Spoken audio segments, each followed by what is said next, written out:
प्रिय विद्यार्थियों, आज हम इस वीडियो में सामाजिक अनुसंधान के प्राकल्पना नामक अवधारणा की चर्चा करेंगे। सामाजिक अनुसंधान जब करते हैं तो एक विचार बनाया जाता है।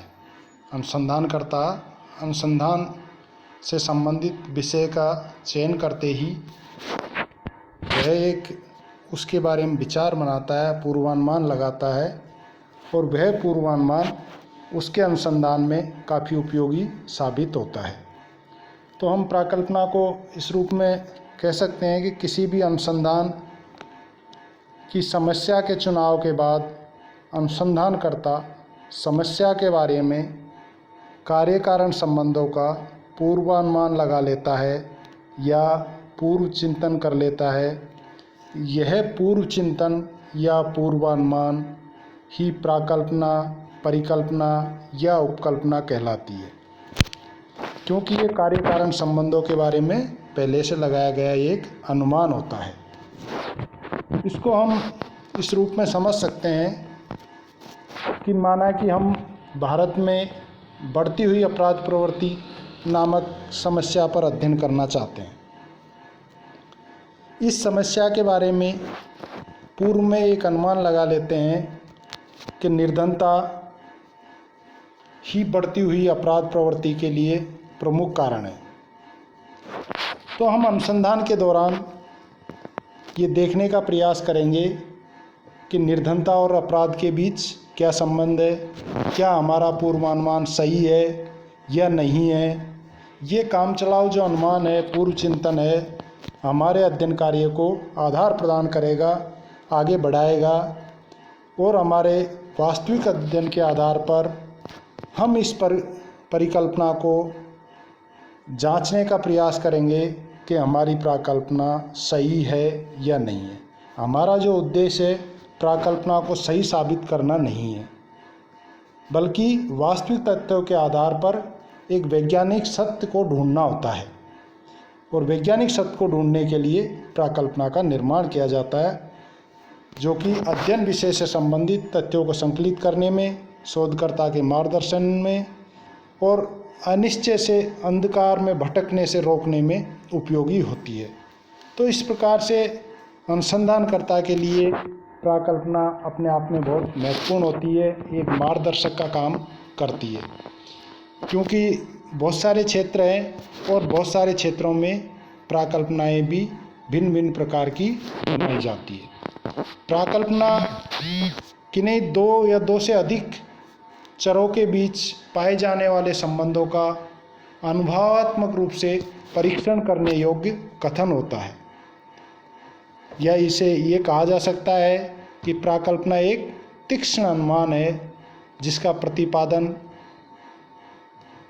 या अस्थायी स्वीकृति अवलोकित तथ्यों अथवा दशाओं की व्याख्या करने और अनुसंधान का आगे मार्गदर्शन करने के लिए बनाई जाती है।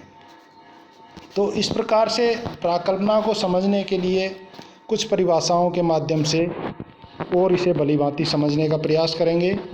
और परिभाषाओं की जब बात करते हैं तो Webster new international dictionary of the English language के अनुसार प्राकल्पना को परिभाषित किया गया है कि प्राकल्पना एक विचार, दशा या सिद्धांत होती है जो कि संभवतः बिना किसी विश्वास के मान ली जाती है, जिससे कि उसके तार्किक परिणाम निकाले जा सके और ज्ञात या निर्धारित किए जाने वाले तथ्यों की सहायता से इस विचार की सत्यता की जांच की जा सके। परिभाषा बहुत सारगर्भित है और परिभाषा में स्पष्ट है कि यह एक विचार है, एक दशा है, एक सिद्धांत है जो संभवतः बिना किसी विश्वास के मान ली गई है। अर्थात अध्ययन से पूर्व में बनाया गया एक विचार है जिस पर बहुत ज़्यादा तर्क वितर्क की आवश्यकता नहीं होती है और उसे अनुसंधानकर्ता स्वीकार कर लेता है और अनुसंधान के दौरान वह उसकी जांच करता है। वह अपने ज्ञान के आधार पर, पूर्व में किए गए अनुसंधान के आधार पर इस तरह का एक विचार बना लेता है और उस विचार की सत्यता की जांच अध्ययन के दौरान प्राप्त किए गए तथ्यों के आधार पर करता है। दूसरी परिभाषा लुंडवर्ग के अनुसार प्राकल्पना एक काम चलाऊ सामान्यीकरण है जिसकी सत्यता की परीक्षा अभी बाकी है। अर्थात प्राकल्पना काम चलाओ अर्थात जिससे हमारा काम चल जाए ऐसा एक जनरलाइजेशन है, अर्थात एक विचार है, पूर्व में बनाया हुआ एक कथन है जिसकी सत्यता की परीक्षा अभी होना बाकी है। अर्थात उसकी परीक्षा अनुसंधान के दौरान जो तथ्य एकत्रित किए जाएंगे उसके माध्यम से उसकी परीक्षा की जाएगी। तीसरी परिभाषा बोगार्ड्स के अनुसार प्राकल्पना एक प्रस्थापना है जिसका परीक्षण किया जाना है। अर्थात प्राकल्पना एक प्रपोजिशन है, पहले से बनाया हुआ एक कथन है जिसका कि परीक्षण अध्ययन के दौरान किया जाना है। पीटर एच मन ने भी अपने शब्दों में प्राकल्पना को इसी प्रकार से परिभाषित किया है कि प्राकल्पना एक काम चलाऊ अनुमान है, अर्थात एक ऐसा पूर्व में लगाया गया अनुमान है जिससे कि अनुसंधानकर्ता का अनुसंधान संबंधी कार्य हो सके।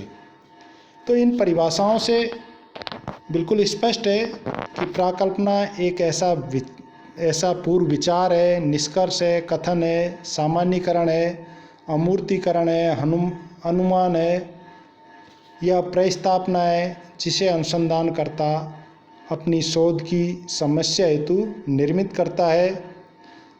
इसकी सत्यता की जांच करने के लिए आवश्यक सूचनाओं का संकलन करता है।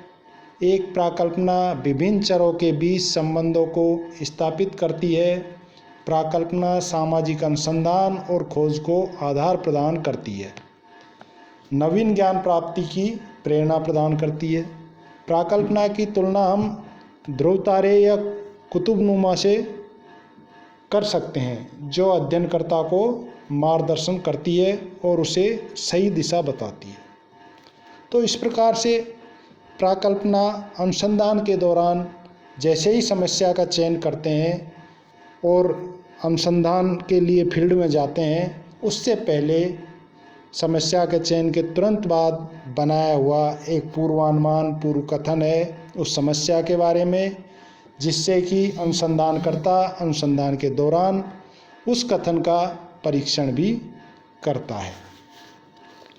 अब हम अनुसंधान की विशेषताओं की बात करें तो एक अच्छी प्राकल्पना के लिए कौन कौन सी विशेषताएं होनी चाहिए, प्राकल्पना की किस प्रकार की प्राकल्पना हमारी होनी चाहिए, क्योंकि प्राकल्पना केवल खाली पुलाव या मीठे सपने नहीं होने चाहिए, वरन ऐसी होनी चाहिए जिसका प्रयोग हम अनुसंधान में कर सके।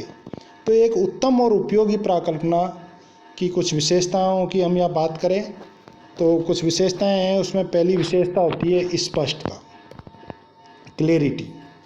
प्राकल्पना बिल्कुल स्पष्ट होनी चाहिए और मुख्य रूप से दो दृष्टियों से स्पष्ट होनी चाहिए, एक तो भाषा की दृष्टि से, दूसरी अवधारणा की दृष्टि से। अर्थात प्राकल्पना में प्रयुक्त शब्द और उनके कार्य तथा विचार स्पष्ट होने चाहिए, भ्रम रहित होने चाहिए। जहाँ संभव हो विशिष्ट शब्दों को परिभाषित किया जाना चाहिए जिससे कि उनकी भलीभांति व्याख्या की जा सके, उनको अनुसंधानकर्ता समझ सके। प्राकल्पना में जो शब्द प्रयुक्त कर रहे हैं ऐसे हो जो दूसरे लोगों के भी आसानी से अर्थ समझ में आ सके। तो इस प्रकार से प्राकल्पना की स्पष्टता अनुसंधान की सूझबूझ और अनुभव पर निर्भर करती है। ये अनुसंधानकर्ता कि कितना समझदार है, वो किस प्रकार से अनुसंधान की बनाई गई प्राकल्पना में शब्दों का इस्तेमाल करता है, अवधारणा का इस्तेमाल करता है, ये दूसरे के आसानी से समझ में आनी चाहिए। तो बिल्कुल भाषा और अवधारणा की दृष्टि से प्राकल्पना स्पष्ट होनी चाहिए। दूसरी विशेषता है प्रयोग सिद्धता, एम्पिरिकल रेफरेंस। प्राकल्पना में इस प्रकार की अवधारणाओं का प्रयोग होना चाहिए जिनकी सत्यता की जांच वास्तविक तथ्यों के आधार पर की जा सके। प्राकल्पना किसी नैतिकता या आदर्श को प्रस्तुत करने वाली नहीं होनी चाहिए, क्योंकि इसमें अच्छे बुरे जैसे शब्दों का प्रयोग नहीं किया जाना चाहिए। प्राकल्पना बिल्कुल वास्तविक और वैज्ञानिक आधार पर जांच करने योग्य होनी चाहिए। जैसे उदाहरण के लिए प्राकल्पना इस प्रकार की नहीं होनी चाहिए जैसे कि दहेज हिंदू समाज में एक कलंक है, अर्थात हम पहले से ही एक विचार बना दिया कि कलंक है, तो ये अच्छा है बुरा है, संयुक्त परिवार वर्तमान परिस्थितियों में अनुपयोगी है, जीव हत्या पाप है, दान देना अच्छी बात है। तो इस तरह की प्राकल्पना नहीं होनी चाहिए, क्योंकि इस तरह की प्राकल्पनाओं की जांच करना बहुत कठिन होता है और इसलिए ये इस तरह की प्राकल्पनाएं पूर्वाग्रह से ग्रसित मानी जा सकती है। तो बिल्कुल स्पष्ट होनी चाहिए, वास्तविक और वैज्ञानिकता के आधार पर जांच करने योग्य होनी चाहिए। तीसरी विशेषता विशिष्टता, स्पेसिफिसिटी, प्राकल्पना की एक विशेषता है कि प्राकल्पना को अध्ययन विषय के किसी विशेष पहलू से संबंधित होना चाहिए।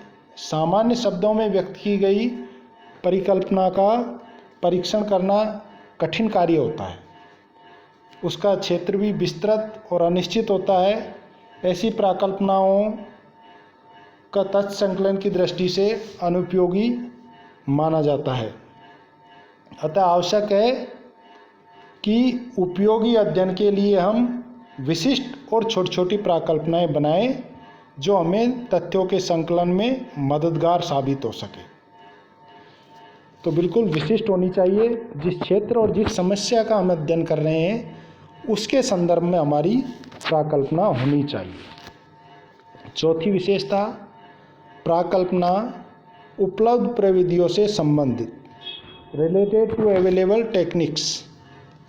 प्राकल्पना का निर्माण करते समय इस बात का ध्यान रखना चाहिए कि उसकी सत्यता की परख उपलब्ध प्रविधियों द्वारा हो सके। इसके लिए यह भी आवश्यक है कि अनुसंधानकर्ता को उपलब्ध प्रविधियों की जानकारी हो कि अनुसंधान के लिए कौन कौन सी प्रविधियां उपलब्ध है और वह अपने अनुसंधान में कौन कौन सी प्रविधियों का प्रयोग कर रहा है। इसलिए ऐसी प्राकल्पना होनी चाहिए जो उसके द्वारा अनुसंधान में जिन प्रविधियों को काम में ले रहा है उससे रिलेटेड होनी चाहिए और इस प्रकार से उन प्रविधियों के माध्यम से उस प्राकल्पना का वो परीक्षण भी कर सके। पांचवी विशेषता, सिद्धांत समूह से संबंधित, related to body of theory. गुडे एवं हार्ट कहते हैं कि सामाजिक अनुसंधान के नौसिखिया विद्यार्थी इस नियम की अक्सर अवहेलना कर जाते हैं। उनकी प्राकल्पना किसी सिद्धांत से संबंधित नहीं होती है। सामान्यतः वे ऐसे विषय का चयन करते हैं जो उन्हें रुचिकर और आकर्षक प्रतीक होता है।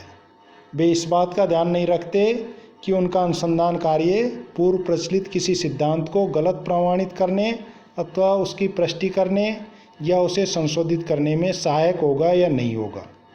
तो इसलिए हमारा जो अनुसंधान का विषय है, विषय का चयन करते समय भी ये ध्यान रखना चाहिए कि पूर्व में प्रचलित सिद्धांतों से कहीं न कहीं रूप से जुड़ा हुआ होना चाहिए और सिद्धांतों के माध्यम से हम प्राकल्पना आसानी से बना सकते हैं और उसका परीक्षण भी कर सकते हैं। चूँकि अनुसंधानकर्ता का उद्देश्य होता है कि पूर्व में प्रचलित सिद्धांतों के परीक्षण किया जाए अनुसंधान के दरमियान, क्या वो वर्तमान परिस्थितियों में सही है या गलत है, इसका भी परीक्षण किया जाना चाहिए। और क्या संशोधन की आवश्यकता है, कौन सा संशोधन वर्तमान परिस्थितियों में उनके लिए सहायक होगा, ये सारी चीज़ों को ध्यान में रखते हुए अनुसंधान का विषय होना चाहिए।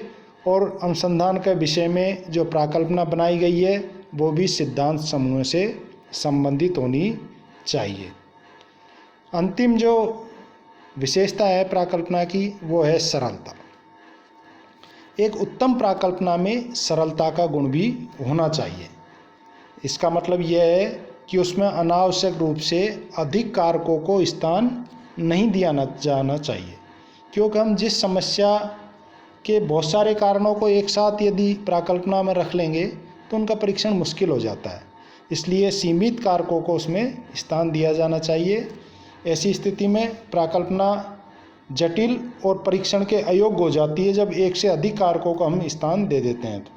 और विद्वानों की हम इसमें बात करें तो श्रीमती पी.वी. यंग का मत है कि जो अनुसंधानकर्ता अपनी समस्या से पूरी तरह परिचित है एवं सूझबूझ रखता है वह प्राकल्पना का निर्माण आसानी से कर सकता है। वे प्राकल्पना के बारे में लिखती भी है कि सरलता एक तेज धार वाला यंत्र है जो व्यर्थ की प्राकल्पनाओं और विवेचनाओं को काट भी सकता है। अतः इसे विलियम ओकम का उस्तरा भी कहते हैं। लेकिन सरलता का मतलब ये भी नहीं है कि प्राकल्पना सामान्य जन के लिए भी बोधगम्य हो। बहुत अधिक सरल प्राकल्पनाएं घातक भी सिद्ध हो सकती है। तो इसलिए प्राकल्पना ऐसी होनी चाहिए जो अनुसंधान की दृष्टि से सरल हो, उससे संबंधित तथ्यों को एकत्रित करने में आसानी हो, सरलता के साथ वो तथ्यों को एकत्रित कर सके और सरलता के साथ ही उनकी जांच कर सके। तो ऐसी प्राकल्पना होनी चाहिए जो अनुसंधान में उपयोगी हो और अनुसंधान के अंतर्गत प्राप्त किए गए तथ्यों के आधार पर उसका परीक्षण भी हो सके। तो इस प्रकार से एक अच्छी प्राकल्पना की ये विशेषता होनी चाहिए। स्पष्टता, प्रयोगशीलता, विशिष्टता, उपलब्ध प्रविधियों से संबंधित होनी चाहिए, सिद्धांत समूह से संबंधित होनी चाहिए, सरल होनी चाहिए। यदि इन विशेषताओं के आधार पर कोई प्राकल्पना बनाएंगे तो निश्चित रूप से अनुसंधान के लिए बहुत उपयोगी होगी। अनुसंधान में कहीं कोई ये उद्देश्य नहीं होता कि प्राकल्पना जो बनाई गई है उसको सिद्ध किया जाए, बल्कि अनुसंधान के दौरान जो प्राकल्पना बनाई गई है उसका परीक्षण किया जाता है। वो सत्य भी हो सकती है, असत्य भी हो सकती है। इसलिए अनुसंधानकर्ता का ये उद्देश्य कतई नहीं होता कि अनुसंधान के दरमियान जो बनाई गई प्राकल्पना है उसे सही साबित किया जाए, बल्कि वह तो प्राकल्पना का भी अनुसंधान के तथ्यों के आधार पर परीक्षण करता है। धन्यवाद।